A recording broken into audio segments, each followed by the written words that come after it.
Jai Hind children. This is Pinky Chaudhary in front of you. Today children we are going to start a new chapter in class 9. Okay. And the name of that chapter is Atom and Molecule. Now, before studying anything in chemistry or before studying anything of related to any subject, just think that why we are studying. Is that only we have to learn or just read all those things and memorize it and just we have to give the exam? And is that the only purpose? No, beta. If I'm talking about your chemistry, if I'm talking about your atoms and molecule chapter, what is there in this chapter? That atoms and molecule. Okay, so we are going to study, if we are going to study atoms and molecule, yeah, these atoms and molecule, you have got one introduction in class 8 also. I hope that all of you remember all those things. But now my main aim is to that why we are studying this chapter is better because these atoms and molecule are related to each living organism or non-living organism present on this earth. So if it is related to each living and non-living organism present on this earth, we being living organism, the things on which we are operating are non-living organisms. So should not we have means we should not have the information about how these things are operating or how our body is working, so that we can work in enhancement of in the benefit of all these things. Okay, so the as I have told you, your chemistry is the central science which covers your biology, your means which actually central science means it is the science which is in the middle, and it actually it is surrounded by every means branches of science. It can be physics, it can be biology, it can be geology, it can be all the branches are linked to the chemistry. So by thinking this way, starting your chemistry as a central science means as a central science subject, we are going to study today atoms and molecule. So for this children, I would be sharing my screen and kindly all of you listen what we are going to discuss. Okay. So children, this is your chapter, uh, atoms and molecule, chapter 3rd. Okay. Now let's move to our next heading. Okay, so as the word here, beta, atoms, what we are going to study the word itself. What do you mean by atom and what do you mean by molecules? Okay, so for that, let us have a look upon here. So this is your atom. Okay, in atom, what is there? You can see you have studied in the previous class. So this is an atom. This is a structure of atom where you are having neutron and proton in the nucleus. This combination of blue and red ball is here. You can see on the right hand side is the nucleus, and the this elliptical path are the path on which these electrons are moving. So this is what your what is the structure of the atom. Okay, so now let's move on the reason beta that why we are studying this. Okay, why we are studying, as I have told you, see there, this is one means diagram in which all of you can understand the importance of this chapter. See everything means actually this is one more circle is to be there in the atom group. And what is it? See, atoms join together or bond together to make molecules. Different molecules join together or make bonds to. So children, as you can see on the screen is your means this is all yours. Wait a minute, just a minute, beta. So children, as we have understood the importance of this chapter, so this is your chapter 3rd of NCRT. We are going to study it in very detail in line by line. Okay. Now kindly see the text in front of you.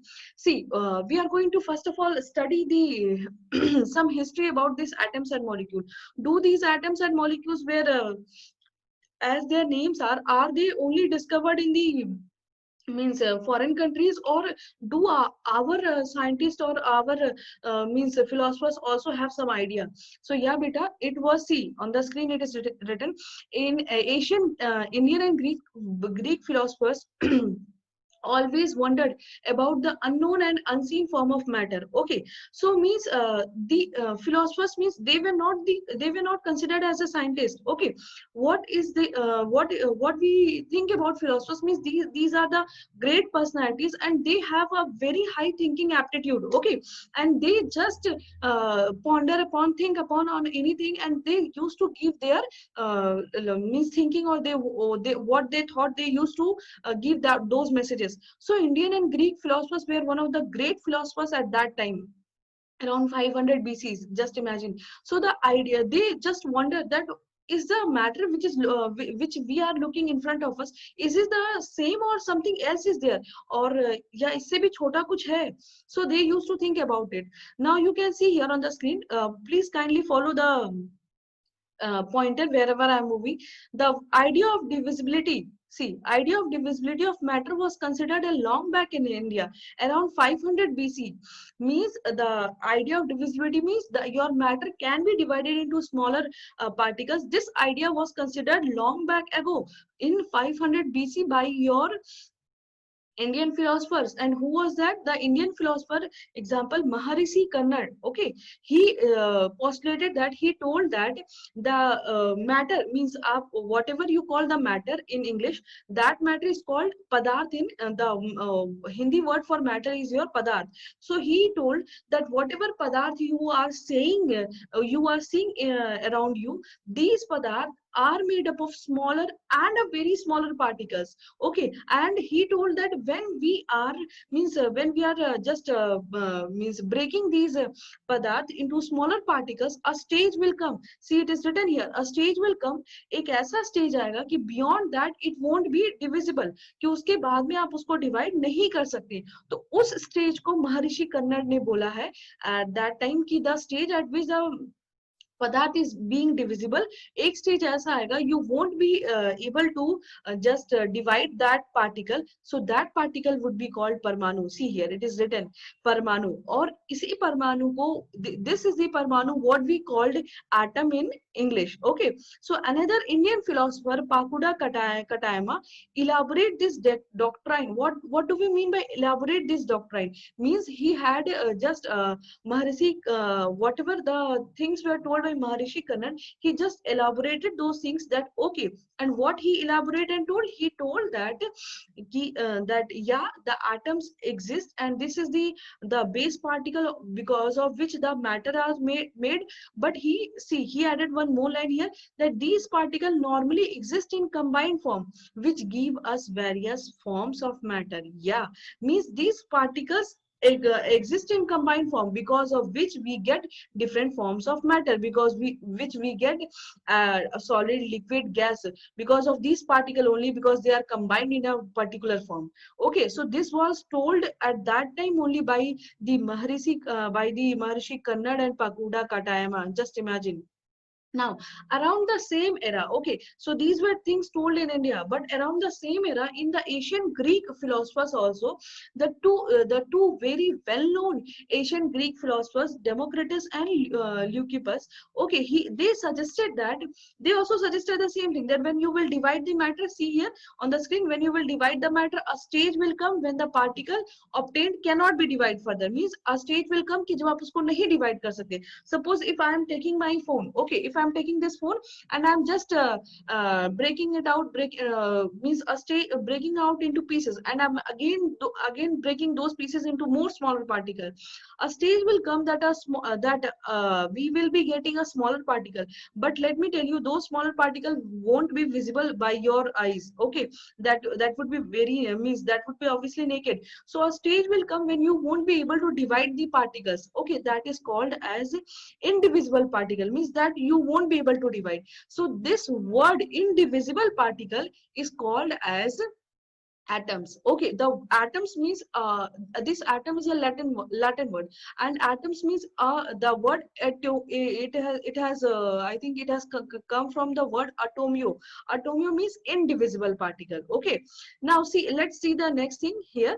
All this was based on the philosophical consideration. Not too much experimental work to validate these ideas could be done till 18th century. So that, as I have told you, beta, that these philosophers used to think upon, used to ponder upon, and and then give their ideas, but they didn't have any proof for that. Okay, so till 18th century these were only the things to be just talked upon, but no validating proofs were there. Okay, but by the end of the 18th century, see here I have highlighted everything, but by the end of 18th century scientists recognized the difference between elements and compound. Okay, so at the end of 18th century there were many discoveries beta, and then the common people and scientists came to know about the difference, what is the difference between element and a compound. And now I would also ask you people that what is the difference between an element and compound. If you have studied in class 8 nicely, then you would be knowing that okay, elements are made up of, just I'm telling in one go, elements are made up of atoms. Okay, atoms of a same kind, elements are made up of atoms of a same kind. Suppose if I'm telling this is an iron phone, so this, if this is an iron phone, every means this iron phone will consider million and trillions of iron atom into it. Okay, fine. So and what are the compounds? Compounds are made up of molecules. Now the next question comes, ma'am, what is the molecule? Beta, molecule is the combination of one or two atoms. Okay, it is a combination of one or two atom in a fixed ratio. Okay, now atom is coming from where? Atoms are coming from elements. So that is why the definition of a compound is that combination of elements in a fixed ratio is called as compound. Okay, now this is what this was all about, elements and compound. Element is made up of atoms of same kind, and compounds are made up of molecules, and molecules are again made up of atoms. Okay, now see here it is written that fine. By the end of 18th century, scientists recognized the difference between elements and compound and naturally became interesting. Okay, so when they have came to know about these elements and compound, then their interest has increased. Okay, okay, these are elements, these are compounds. So, but how these compounds are formed? What are the bonds which are keeping these atoms together? How these compounds are, how they are combining, how these atoms are combining with each other. So these were the questions which led to the discoveries of lots of things beta. So Anthony L. Lavoisier led the foundation of chemical sciences by establishing two important laws of chemical combination. The most important thing, that is why Anthony L. Lavoisier, he is called as the father of the chemistry. Okay, do just note it down. Anthony L. Lavoisier, that is why he is called the father of the chemistry, because he was the first who laid down the important laws of chemical combination. Now we will be reading about what do we mean by chemical combination. Combination word, see beta, everything science, the best way to understand science is to break it and then study it. Similarly, break the word whatever you are getting and understand the meaning of each word, you will understand the meaning of the whole sentence. Okay, so law of chemical combination means those laws which actually just govern the combinations of how the elements are combining. The laws which govern these combination, uh, those laws are called laws of chemical combination. So as we know that even we, if we are talking about living organisms, so we human being, animals, plants and non-living organism around, and all the non-living things around you are chemically, means these are our chemical compounds, these are made up of chemical compound. And if it is made up of a chemical compound, obviously there will be some combination of atoms.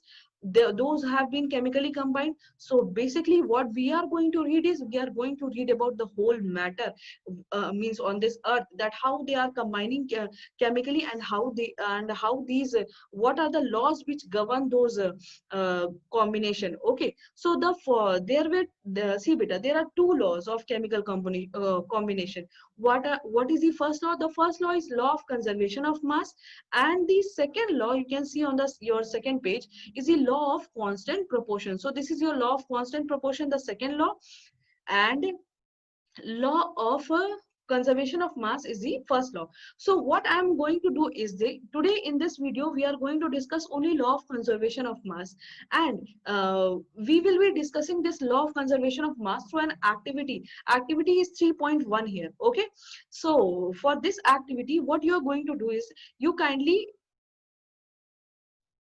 so you can what you do is better, you kindly read this activity.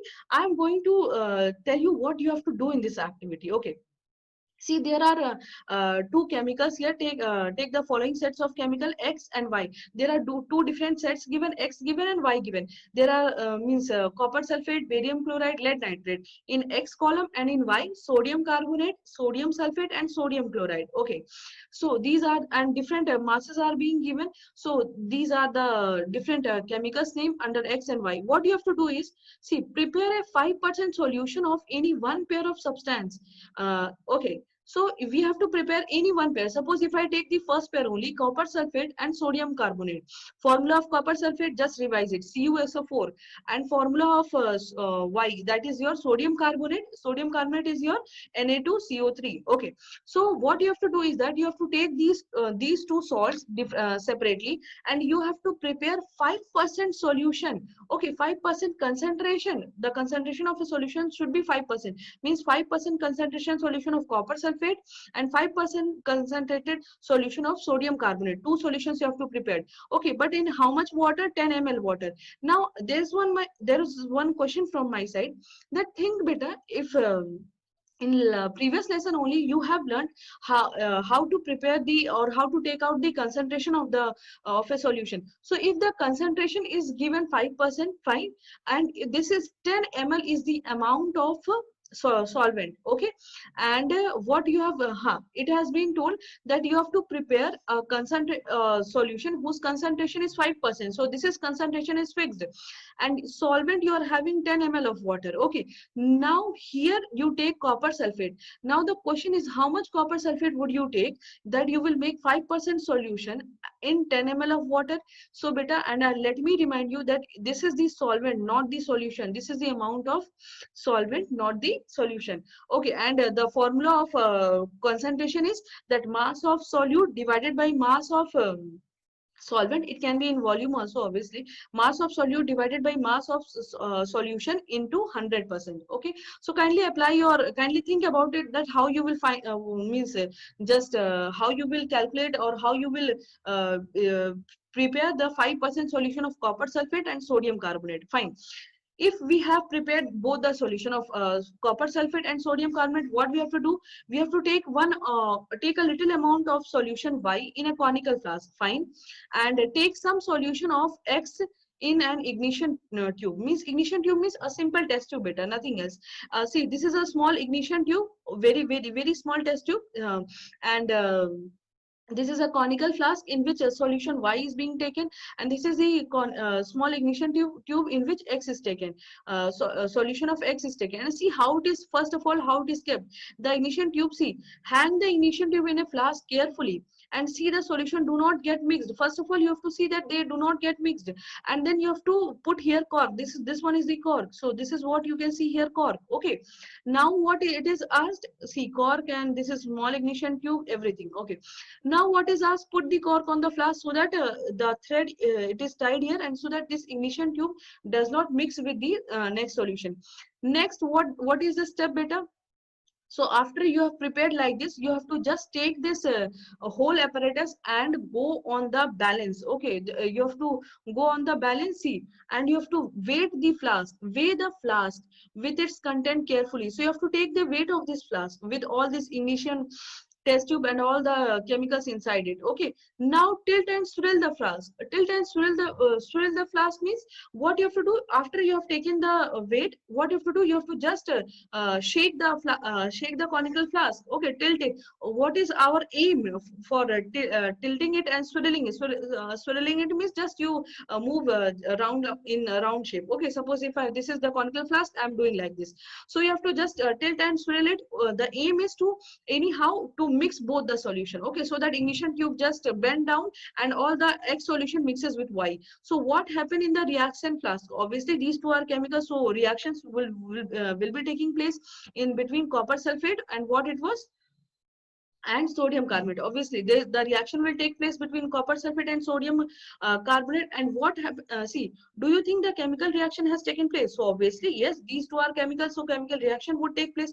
Why should we put cork on the mouth of the flask? So the answer to this question is, we are putting the cork on the mouth of the flask means because if we say that there would be a chemical reaction in that conical flask, so what if what if there is an evolution of a gas? Agar wahan evolution of gas hoga, and if the mouth of the conical flask is open, so what will happen? The gas will escape out, and we won't be able to get our result what we want. So our main aim is to just to see beta that what is the initial mass of the substance when the reaction has not taken place, when we have just taken two separate chemical compounds. So we have taken X and Y, and we have just taken the weight of that conical flask, fine. And then again I have tilted the conical flask so that X and Y get mixed with each other. And since the mouth of the flask is closed by cork, so nothing could escape out from the conical flask. Now, if we again put the conical flask after tilting it and swirling it and wait for 1 to 2 minutes so that reaction could happen, and after that, if we again put the same thing on the beam balance, what we find is that beta the weight is same as it was before. So does weight means that is the mass. Does the mass of the flask and contents and its content change? So yeah, content would change. Content obviously it will change because the chemical reaction has taken place, but mass would not change. Okay, this is the important thing, and that is how we conclude that the mass of the reactant is equal to the mass of the product. Is it okay? Mass of the reactant is equal to the mass of the product. So now this is what your law of conservation of mass states, beta, that mass can neither be created nor be destroyed in a chemical reaction. इसका मतलब समझिए, अगर आप कोई दो चीज react कर रहे हैं, उसका एक पर्टिकुलर मास है, सपोज एक का मास x ग्राम है, दूसरे का मास y ग्राम है. So if we are taking two different masses of compound and you are reacting it, so what will happen? You are reacting it, and after the reaction also beta, इस जैसे यहाँ reactant में उसका मास x plus Y था, उसी तरह जो उसके प्रोडक्ट बनेंगे, I know the product would be different substances because in a chemical reaction new substances are formed, but the mass of those substances would be same as x plus y. Is it okay? जितना x plus y का value होगा, suppose x plus y का value z है, तो आपके product में जो new substances बने हैं, उन न्यू सब्सटेंसेस के मास भी दोनों को ऐड करोगे, जो भी प्रोडक्ट आपके बने हैं, जितने भी नंबर ऑफ प्रोडक्ट्स बने, उन सब का मास अगर आप ऐड करेंगे, उन सब का मास का भी वैल्यू क्या आएगा? Z ही आएगा. So this is what we conclude in this activity, that mass of a substance can neither be created, it can't be created, you are not creating the mass, it is just nature has provided us. So neither we can create it nor we can destroy it.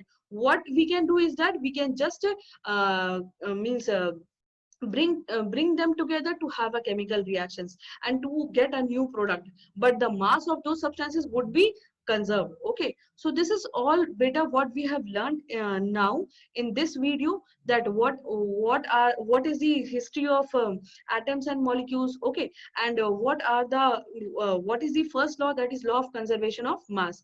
In the next video we will be learning about what is the second law. We will be moving ahead with the second law. Okay, that is your law of constant proportion, and we will be also dealing with the Dalton's atomic theory. So till then children, please all of you read whatever has been taught today, understand it, and just try to read the chapter, take the concept. If you feel any difficulty, kindly message to me or write down in the comments. Okay, till then, take care all of you. Jai Hind.